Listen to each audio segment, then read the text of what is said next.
So Dr. Bimla Gurung is a senior lecturer and academic coordinator at Kathmandu Model College, Nepal. She also serves as a chairperson of the Women in Academic Leadership Initiatives. With a strong background in higher education and gender advocacy, Dr. Gurung focuses on empowering women in academia and fostering leadership development. Her experience spans curriculum design, faculty mentorship, and educational policy reform. The floor is yours. Okay.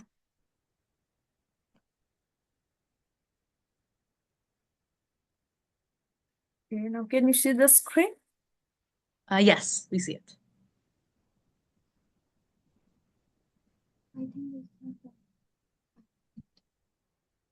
This one is.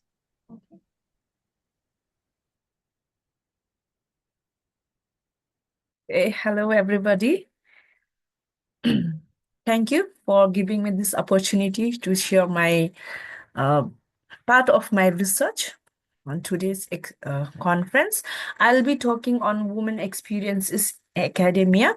So I'll be focusing on academia and the challenges women faces in their role as a female academics. So here is my topic. Women experiences in higher education institutions, exploring challenges and progress. Okay, my content is introduction, literature review, objectives, methodology, findings, and conclusions. So this is my part of my ongoing project. So I'll be presenting on that. So first of all, I'll start with introduction that we all know that globally women's participations in workforce is increasing due to various reasons like economic growth, changing societal attitudes, political and legal reforms. Despite that, gender equality in workforce remains out of reach. Women representation still lags behind men across nearly all sectors, including academia. So when we see the leadership's roles and the positions, women at the top, we mainly find the male dominations. So World Economic Forum, it's according to that access to top leadership positions remain limited for women, and trend described as the top drop to the top. So still we are struggling for the equality, and in every sectors of the workforce, like including academia, women still lag behind in equality. So my focus is on Nepal. So talking about the higher education system, academic system in Nepal begins with the establishments of Trichandra College in 1918 and Tribhuvan University. And these are the first key steps in expanding higher educations. Now at present, we have 13 full universities, 5 medical academics, 1,455 campuses, and we also noticed that female enrollment strong in education, humanities, and social sciences and medicine. So overall, when we look at the data from the UGC, we find that the women enrollment in the graduations level is very high as compared to before. Women enrollment in education sectors is improving and increasing, and women are getting educations. When we see the historical backgrounds of women in higher educations, we can say that access to education was historically limited due to cultural norms and economic constraints. The early survey of UNESCO and CDA, it's found that in the olden days, parents hesitate to send their daughters to the male dominated school. So because of that reasons, we can say that it is one of the reasons for the limited numbers of females enrollment in educations in schools and colleges. So government introduced policies to recruit female teachers in early education planning, like early our two education planning is Nepal National Education Planning Commissions and around National Educational Committee. And they mentioned that qualified female will be recruited in the teaching professions. So this is the beginning for the involvement of women in the education sectors, so that the female parents don't feel any hesitate to send their girl child to the schools. So it may lead to the improvement in the educations of the girl child. So despite this, all the efforts, implementations by weak and women participations low. So despite the that efforts from the government governments, like in rural norms and policies, women's, although enrollment are increasing, but still we can say that women participations are still remain low, and we are still struggling with the numbers as compared to the males. Okay, from the literature review, we can do summary that there are different studies and which says that female teachers in Nepal faces many structural inequalities. We can say that exploitations, lack of recognitions, discriminations, despite policies, kind of patriarchal in the institutions, involvement of patriarchal ideology in the institutions, burdens of double roles, we can say, and still women are struggling for the representations, like faculty representations. They are still underrepresented. They have heavy workloads, exclusions due to male dominated dynamic and limited empowerment. So all these reviews show that this women in higher education face persistent challenges despite these barriers, and many women continue to assert their roles as change. But even though they are still facing barriers, like some women who have reached that positions, they are still continuing their role as a change maker in the society. So I would like to explain this with one of the very good concepts of leaky pipeline, which shows that all the women are now high in enrollment. We can say that we have the reports from the UGC Nepal also that females enrollment are increasing, and they outnumber the male students as compared. But even though at the beginning they are in large number, but when they go to the higher positions, so till the professional, we can say, or the higher positions, at the leadership positions, they keeps on leaking from the education system. This can be plotted from this diagram, and in the right side is given reasons for the leak. Okay, from the primary school to the secondary colleges, MPhil, doctor, postdoctor, and job, and eminent scientists, we can say that there are various regions for the leaking of the females.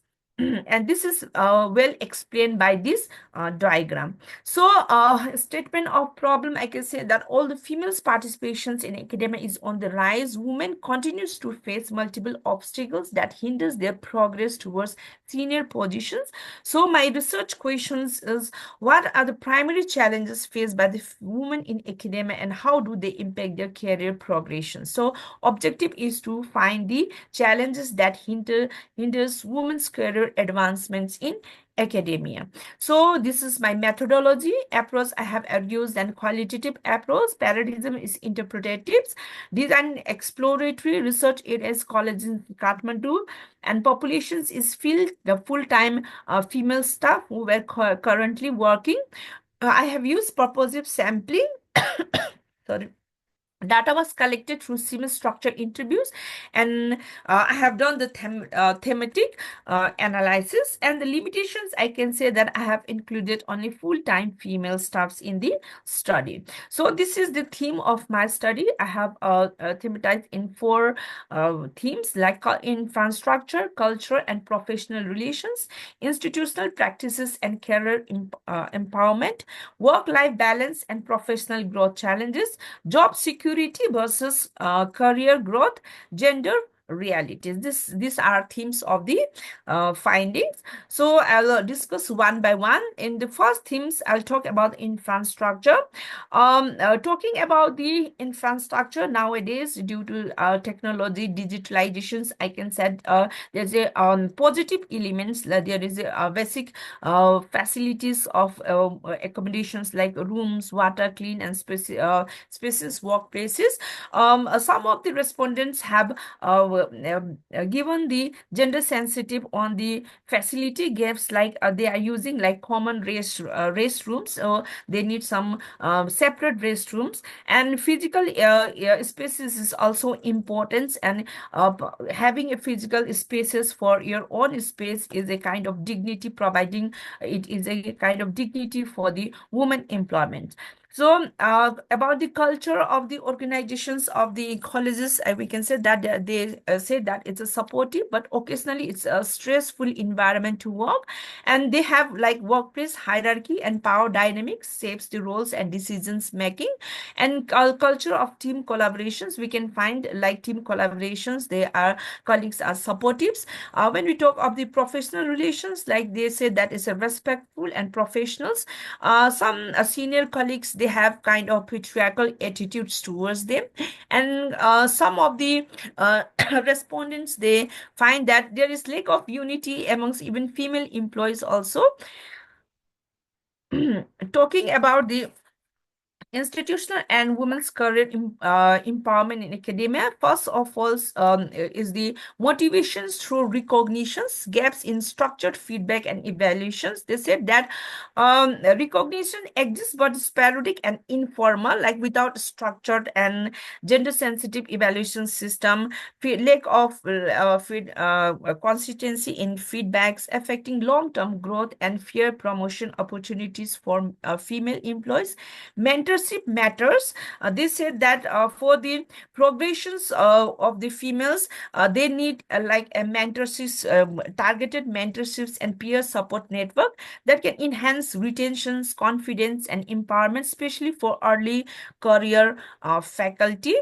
Beyond policy, that is like enabling gender inclusive leadership, policies are alone not enough. Institutions need inclusive and consistent empowerment initiative that promote leadership's readiness and equitable participations in decision making process. So these are the sub topics under these themes. Next is leading by example, that is bridging the gaps in female representations. When talk about the female representations, we find both female leaderships is both symbolic and structural kind of thing. Enhancing women visibility in top roles, foster mentorships, break stereotypes, and nurtures a culture of gender equity. So we need to bridge this gap to improve the female participations towards institutional equity. It says that building sustainable impact, institution must go beyond fragmented efforts. A holistic, structured, and gender sensitive responsive approaches is crucial to ensure women not only survive but thrive in academia. So women for the career advancements, it's very important for the institutions to have a gender sensitive responses towards the females. So next is work-life balance and professional growth challenges. So, this work-life balance is also one of the challenging things for the women.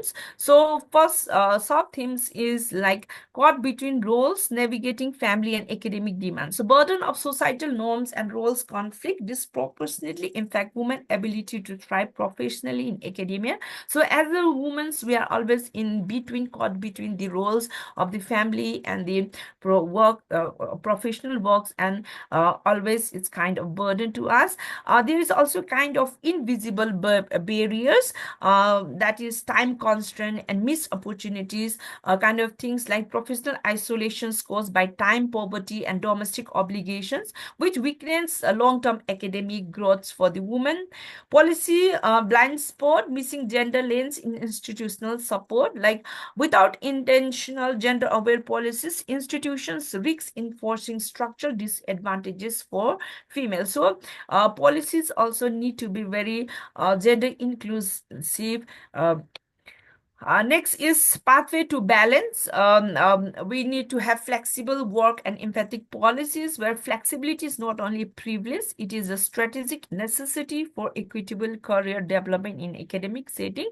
So always there's struggle between work and family. To balance this, we need uh, flexible work hours. So towards inclusive workspace, we can say that achieving work-life balance isn't just a personal challenge to the female, it's an institutional responsibility too. So we, as a female, we have to go from different stages of life. So as a single to motherhood, and it's very kind of things we need to balance this professionally, also personally, and kind of institutional support and responsibility toward them is very helpful for their personal growth. So next themes is that job security and career growth, gender realities in academic workplaces. This is the main theme.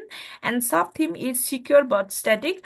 They have mentioned that defense, like they have the job, a stable job, they feel a sense of job security, but this secure stabilities contributes to mental well-being and long-term commitment, especially for women with family responsibilities.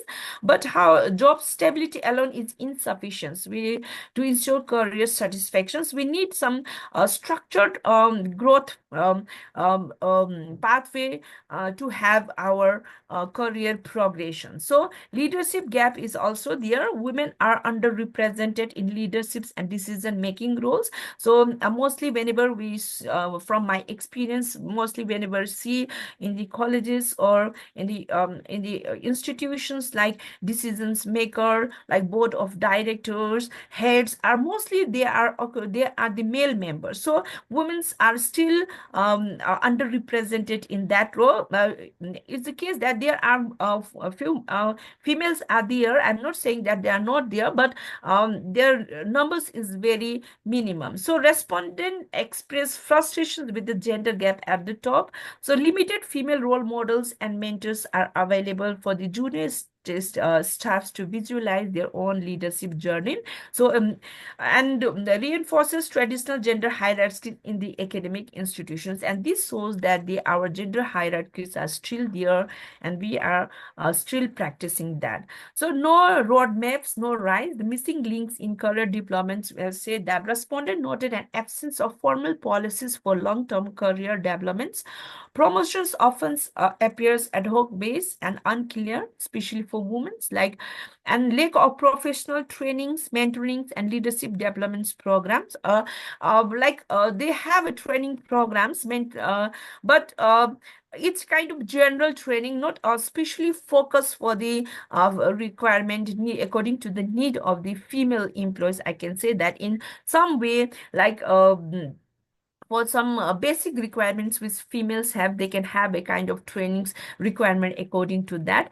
So many women feel stuck in routine roles with no guidance for the future progressions.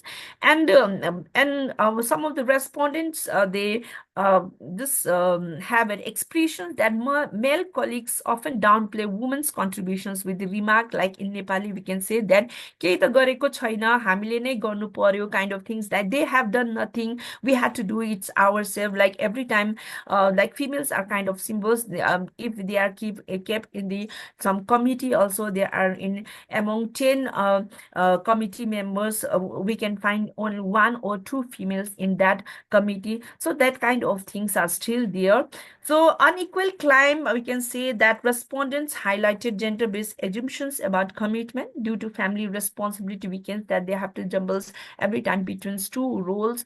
Despite equal or superior qualifications, or even with the equal qualifications, men are favored for the advancement, and leadership often still perceived as the male dominant. So still we have that concept that male are the breadwinner or stronger or they are hard. So these are still perceived, and leadership roles are often for the male, and leads to professional stagnations and demotivations among the capable female staff, and this is kind of demoting factors for the female candidates. So from stability to equity, we can say that enabling women's career growth in academia.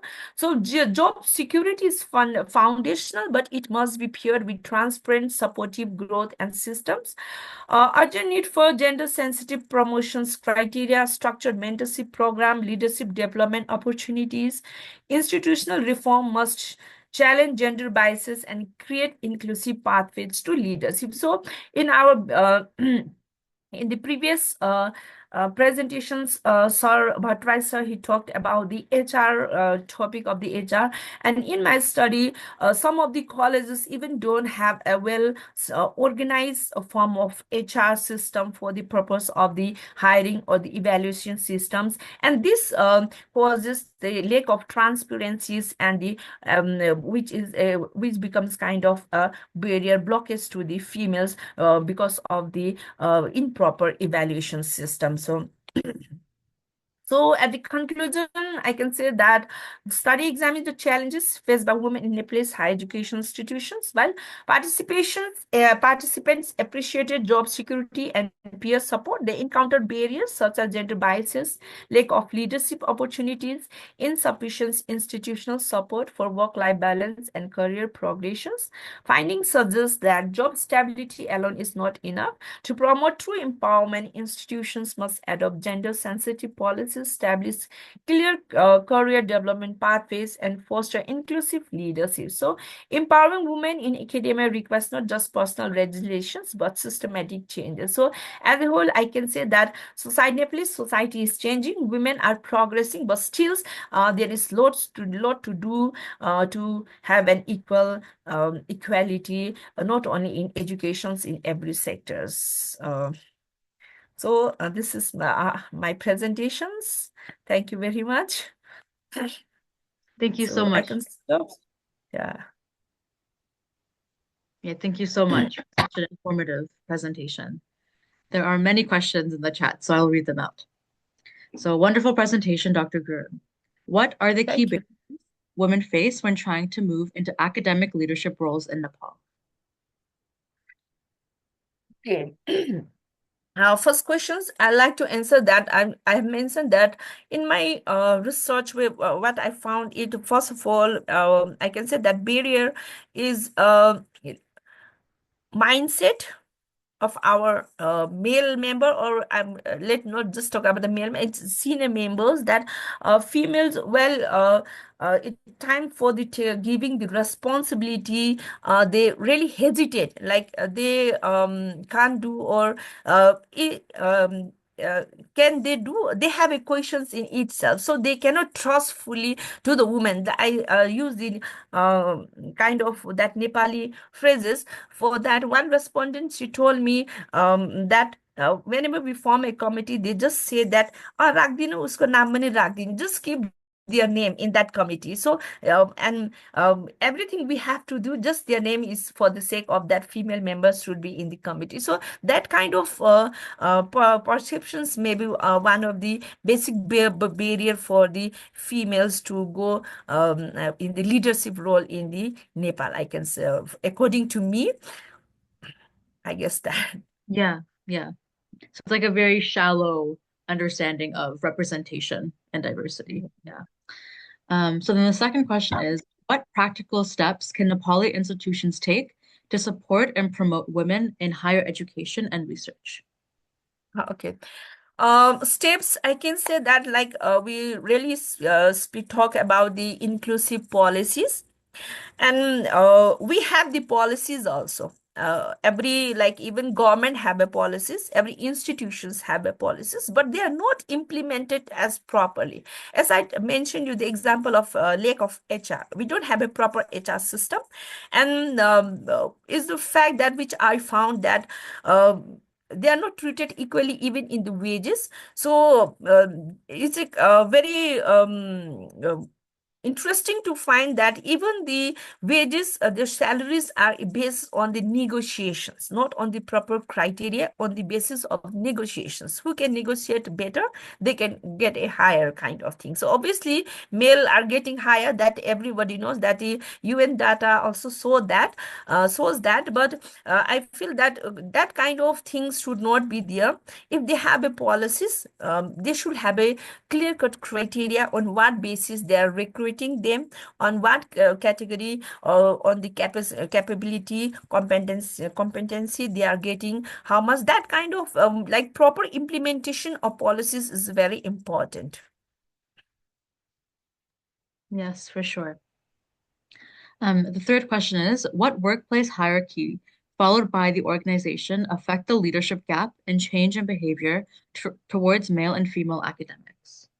Okay, what workplace hierarchy followed by the organizations affect the leadership gap? Okay, organizations hierarchy, I can say, according to me, what I feel, after interviewing my respondents, what I feel that is, organizations still still follow. I have There is a theory from Acker, he talks about the gendered organizations. In his gender theory, he talked about that. In even in organizations also, we are following the gender kind of things. We find that if females are given as a receptionist or glue work kind of things, and male are often even in the organizations also they're considered as the given as the hard working kind of things like late night work and kind of things, and that kind of practice in the organizations may lead to the gap in the male and female academics. It's in their behavior. They saw it through their behaviors. So it should not be there. And so the hierarchy begins from there. Yeah, for sure. One question I have, um, in one of the slides, you talk about to not have a fragmented effort in thinking about inclusivity. I was just wondering if you could explore like what pieces feel fragmented in when thinking about. Like Nepal is a country and it have signed many policies with the UN, with the women's empowerment and everything. Okay, but there is no proper implementations of everything, and we have passed through different stages in our political system in our history, talking about from Hindu state to secular state, even from ruling from king, again from party. So they have fragmented our systems and that have fragmented our country, even our political system, our education system, our rights and everything. So even the right to equality was also given in 1992, 90. They talked for the first time in 1990s about the equality, right to equality. So that kind of fragmentations is there. So in even we look at the history also, there is very kind of zigzag kind of things in Nepal. So if we talk about rights also, now we have like secular democratic secular states. Now in rights they have done very good effort for the females. They have given different rights from citizens, giving right to citizens to the child from the female line, inheriting parental properties also. They have given so many things, but things comes at the implementations, how much they implemented in that. So it depends on that. And I think that policy they have made, there are various policies, various NGOs are there working for the empowerment of the women and everything, and females are working, they're professionally, they are going upward, but still in everywhere they have something kind of invisible. We can't say that if we use the term glass ceiling, that will be again kind of controversial, but they have something invisible barriers, they still exist. If they say also now we have equal policy everything, but still in every organization there exists some invisible barriers for the women. Yeah, that's true. It's reminding me of the one of the previous panelists when they were saying that, you know, you can have nice words, but if there's no action, then it'll just follow through. And so yeah, action is all and implementation, like you're saying, is like the most important for sure. There's a quote I remember that really helped me understand, like if we see that the world is like a bird and each wing is man and which one's woman, a bird that can only fly with one wing can only go so far, but it's only when both wings are together then can the bird actually reach its full capacity. And so right now I think we're learning about the second wing trying to get stronger and for the other one to Yeah, and the thing is that even our census report shows that female populations are higher as compared to male. But in like there was one article that even our universities, well-known university, oldest universities, they have few faculty, female faculties in the department, or some department don't have even single females also. So that shows that like females enrollment is increasing, they are going high and high, but there's a leaky pipeline, which I use that concept. When they reach to the top positions, they are very limited, or we don't find Mhm. kind of thing. So still we need to work on that. Yeah, no, for sure. Thank you so much for your presentation. It was so helpful. Okay, thank you. Thank you.